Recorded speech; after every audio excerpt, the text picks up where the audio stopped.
राधे राधे दोस्तों। आज की हमारी कहानी है बेनकाब। ये देखिए जी, हमारे बेटे की पोस्टिंग अभी गया जी में है। बिहार पुलिस में सब इंस्पेक्टर है और आगे प्रमोशन के पूरे चांस हैं। महेंद्र चौधरी जी ने मुस्कुराते हुए एक मोटी सी फाइल मेज पर रख दी तो सामने बैठे दिनेश प्रसाद जी और उनकी पत्नी कोकिला देवी की आंखों में चमक आ गई। फाइल खोलते ही सबसे ऊपर बिहार पुलिस का पहचान पत्र रखा था। उसके नीचे नियुक्ति पत्र, ट्रेनिंग सर्टिफिकेट और दूसरे कई कागजात लगे हुए थे। हर कागज इतना असली लग रहा था कि किसी को जरा सा भी शक नहीं हुआ।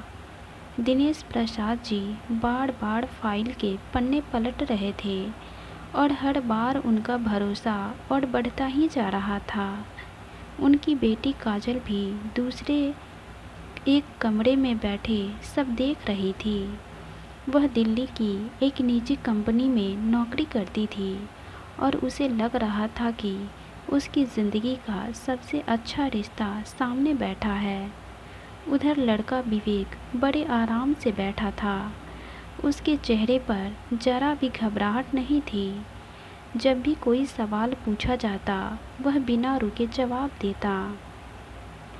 किस बैच में भर्ती हुआ, ट्रेनिंग कहाँ हुई, पहली पोस्टिंग कहाँ मिली, सब कुछ ऐसे बता रहा था जैसे सालों से नौकरी कर रहा हो और दस्तावेज में लिखे हुए सारी जगह बिल्कुल सही मैच खा रही थी।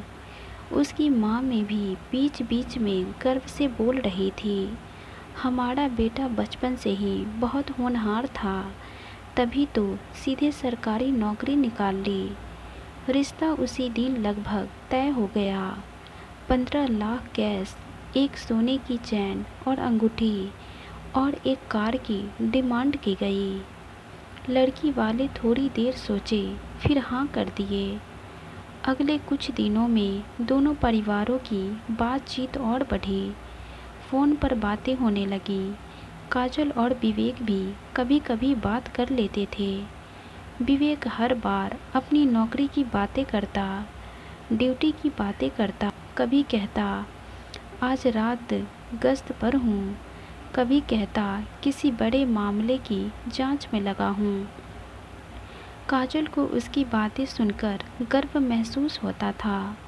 कभी कभी वीडियो कॉल करता तो ड्यूटी पे दिखाता था। वो करीब 2 महीने बाद दोनों की शादी धूमधाम से हो गई और डिमांड की सारी चीज़ें भी दी गई। काजल अपने सपनों और उम्मीदों के साथ ससुराल आ गई। शुरू के कुछ दिन हंसी खुशी में बीते, लेकिन धीरे धीरे उसे कुछ बातें अजीब लगने लगी। विवेक रोज़ सुबह तैयार होकर घर से निकल जाता था, लेकिन उसके पास कभी सरकारी गाड़ी नहीं आती थी, न कभी किसी पुलिस वाले का फ़ोन आता था, न ही वह वर्दी पहनकर कहीं जाता था और न ही घर में कहीं वर्दी थी। शादी से पहले वो वीडियो कॉल पे वर्दी में दिखता था और बोलता था ड्यूटी पे हूँ। जब काजल पूछती तो वह हंसकर कह देता, हमारी शाखा अलग है, हर काम दिखता नहीं है। काजल ने ज़्यादा ध्यान नहीं दिया, लेकिन उसके मन में सवाल ज़रूर उठने लगे थे। फिर एक दिन ऐसा हुआ कि जिसने उसके मन में पहली बार शक का बीज बो दिया।